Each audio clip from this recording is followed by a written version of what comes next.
Hello my friends and welcome back. Thank you very much for being with me again today. Well, the next article that I have here to discuss is or has to do with Tulsi Gabbard. She was a state representative of Hawaii. So she represented in the US Congress the state of Hawaii, one of the representatives.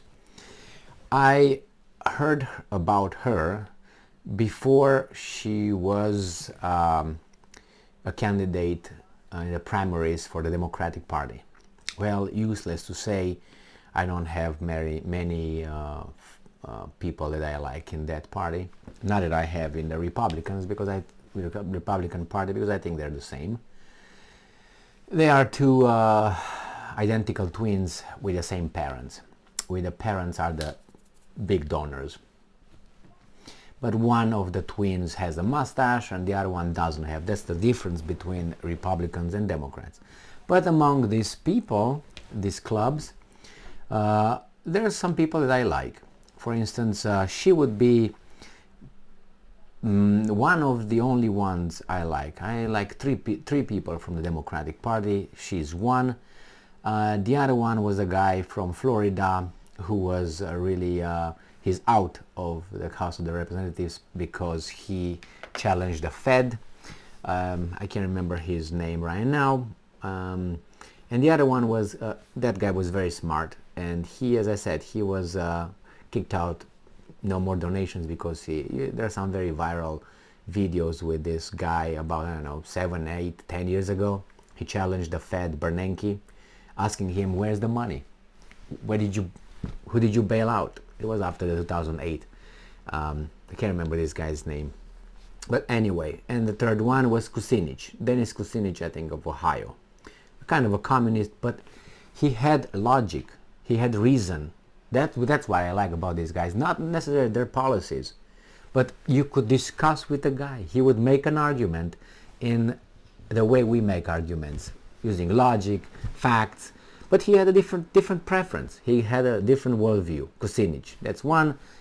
Tulsi Gabbard, which, as I said, I saw her in the primaries in the Democratic Party when she talked about a no-no, which is Hillary Clinton, and a no-no, who is Kamala Harris. Actually, she talked about Kamala Harris, and then Clinton, what's her name, Hillary, attacked her and called her a Russian something, and Russian this and Russian that, and unpatriotic. Now she's, I think she's a medical doctor, Tulsi Gabbard, and she was in Afghanistan, Iraq, somewhere like that.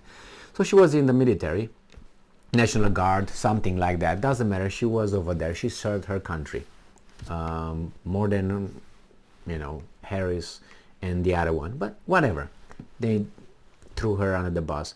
And since then I started listening to her, and I said, what are you doing in that party?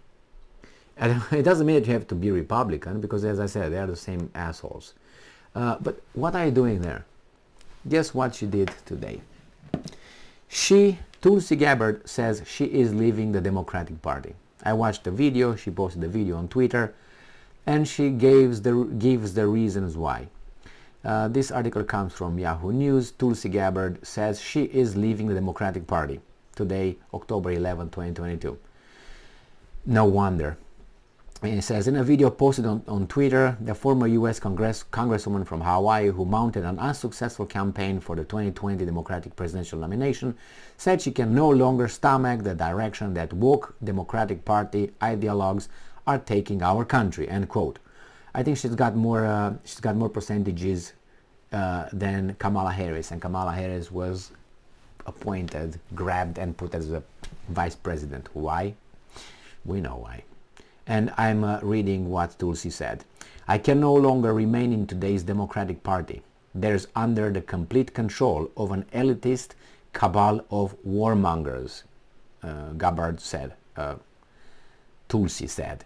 And I'm quoting again, who are driven by cowardly wokeness, who drive us by racializing every issue and stalking anti-white racism, she said, who actively work to undermine our God-given freedoms that are enshrined in our Constitution, who are hostile to people of faith and spirituality. who demonize the police but protect criminals at the expense of law-abiding Americans who believe in open borders, who weaponize their national security states to go after their political opponents, and above all, who are dragging us ever closer to nuclear war. Now, she is not a, how should I put it, white woman. I think she's got some indigenous heritage, and that's her. Anyway, she's 41-year-old Army Reserve officer who represented Hawaii's 2nd Congressional District from 2013 to 2021 when Hillary took care of her. Said she's calling on fellow common sense, independent-minded Democrats, and quote, to join her in leaving the party. And going where? During the 2020 Democratic primary, Gabbard participated in several debates, sparring with fellow candidates over foreign policy. She also sued Hillary Clinton for seeming to suggest the Republicans are grooming Tulsi to be a spoiler as a third-party candidate. Clinton, who did not mention Gabbard by name, further suggested that she was the favorite of the Russians. Gabbard eventually dropped her lawsuit. She won just 2 delegates during the primary, both from American Samoa. She dropped out of the race in March 2020 and endorsed Joe Biden. Since leaving Congress, Gabbard has been a regular on Fox News, blah blah blah, the reaction, blah blah blah, because they tried to destroy her in the last paragraph, and I'm not going to read it because that's weasel. It's not about that.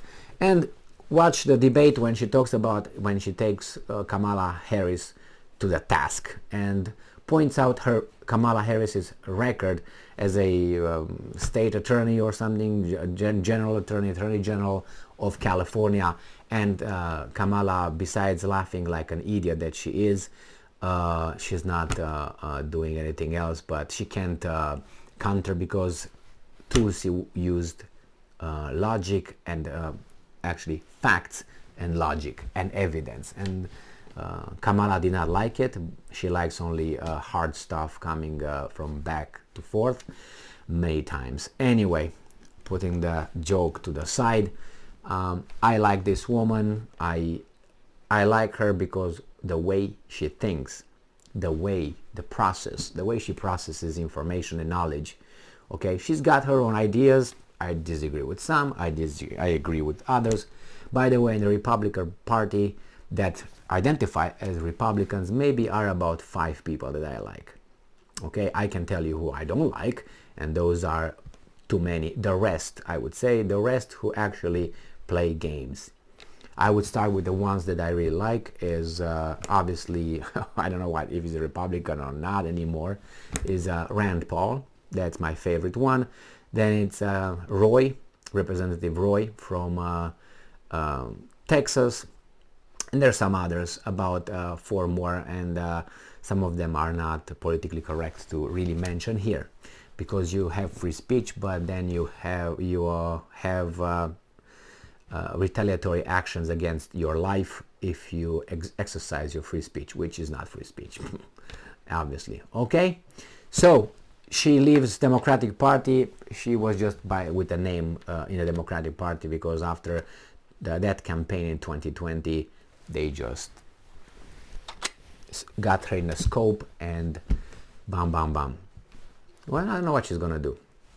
Maybe she's gonna be a, I don't know, a TV personality. All right. Well, I used to like Gowdy, Trace Gowdy, but he's a weasel.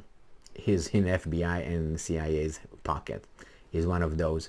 And there's another one who was his buddy in state representatives. And I can't remember his name, but now he's working for Fox. He was another smart guy, but they had to go.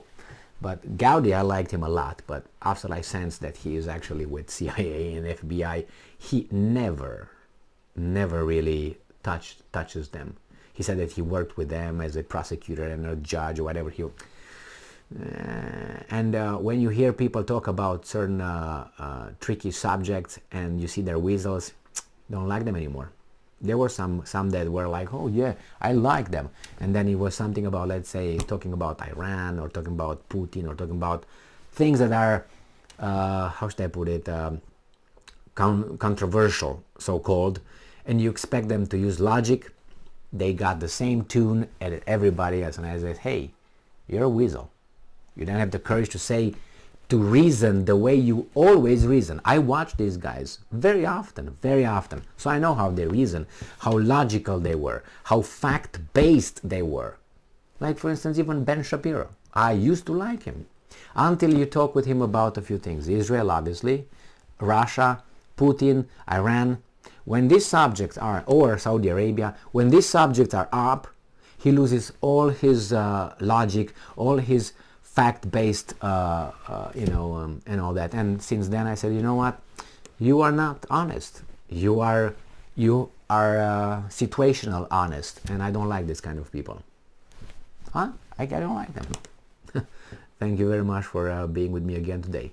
Stay strong, stay smart, look for the truth, and be just.